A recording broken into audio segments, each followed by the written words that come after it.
afternoon, this is Dr. Taylor Clem. So we got our plants installed, they're ready to go in the landscape, and now we're at that establishment phase. So what I want to do today is I want to show you how to set up a temporary irrigation system. I'm going to specifically use micro sprays, and with those micro sprays, I'm setting it up in such a way that I can move around the water into the landscape to get it established. So anyways, before we get started, first thing I need to do is make sure I mulch this landscape, because in this instance, it's going to be easier to have it mulched first. So check out our video about the first thing we need is a point of connection. In this case, I'm gonna have to use a spigot on the side of the house. You could use a regular irrigation system that you kind of have already set up, but this is really easy because you can set up a timer on it. The only issue is that you need to make sure that you turn off the spigot if a storm is coming, because we don't have a smart controller set up with this.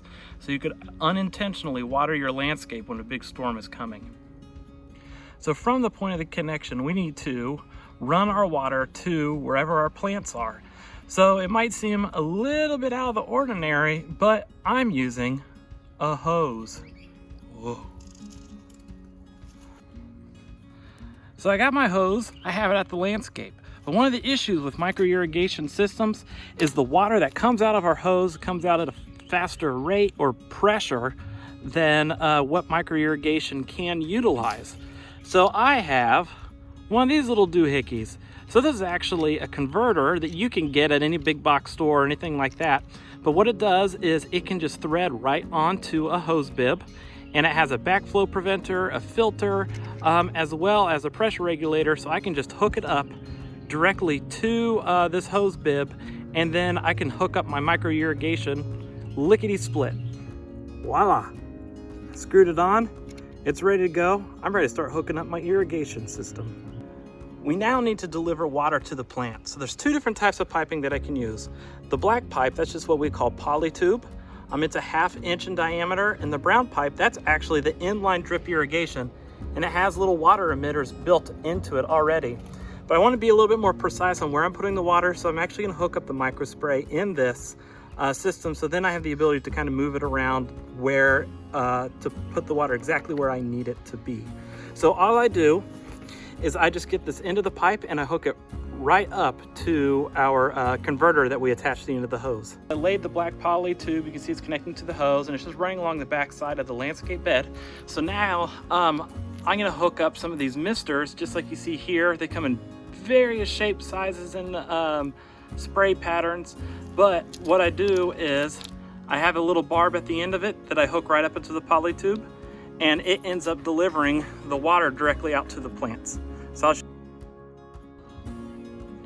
I'm at the open end of the poly tube. This is the far end of it. And what I've done is I've taken one of our little hole punches. They come in different shapes and sizes. And I went ahead and I poked a hole, boop, right into the poly line, just like that. So now all I do is I just connect up this barb by just pushing it into the poly tube.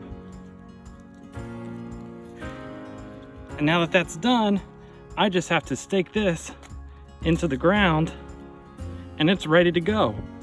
But once I turn on the water, I'll probably readjust them and where they're spraying to make sure that plants are getting enough coverage.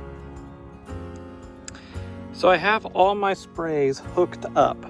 But what I need to make sure is that the poly tube I close up at the end, because when you're messing with the irrigation, you may unintentionally get soil in the poly pipe. So what you do is you hook everything up, and the very last thing you do before checking the system is you close this. So you run the water for just a couple seconds and kind of flush everything out, and you can get like these little plastic pieces just like this that just help you add a bite to the end of the pipe. So then it can block the flow of the water, so you don't end up spraying it all over the place. See if I can do this one-handed. There we go. So it just holds that bite in the pipe just like that. So I have the temporary sprays set up. I just have them loosely laid out in the landscape. I'm gonna have to adjust them a little bit.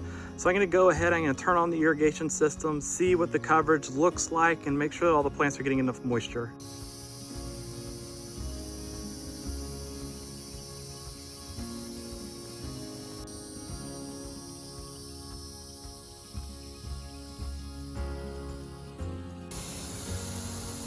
So what you can see here is that we have this little hole here. So this is obviously because I reuse this system over and over again when I'm establishing new parts of the landscape. And what's happened is just an old hole from one of these punches that I've no longer needed, or I've just missed it. But luckily, you can get these little plugs right here that you can just literally just drop right into that hole, and it'll help clear it all out and, well, keep it from leaking. But it won't work when the water's running, so you gotta do it when the water is off because the pressure is just wanting to fight this little guy. So check it out, I'll plug it in, and then you'll notice it won't leak anymore. All right, so the system is running, and you can see I closed up that hole and no more leaking. Yay! To sum up the micro irrigation, so we have our point of connection. So we're just using a spigot where we have our timer. We'll make sure that we turn the spigot off if rain is coming, but then we're actually just using a hose to carry the water to our landscape bed. At the landscape bed, we actually have our hose coming in, and then we have a converter. This is a backflow preventer, as well as a pressure regulator, and has a filter built into it. It helps put the water in a condition that's best for micro irrigation. And then connected to it, just kind of plugged in, we have our black poly tube. And then in our black poly tube, we followed along, and then that's where we kind of just plug in our individual emitters and sprayers for this system. And then that's all there is to it. Just gotta make sure you close up the end of the poly pipe and flush it out. But after that, your micro irrigation system is ready to go. And it's a great temporary system that once landscape plants are established, you can remove it and kind of store it and use it at a later date.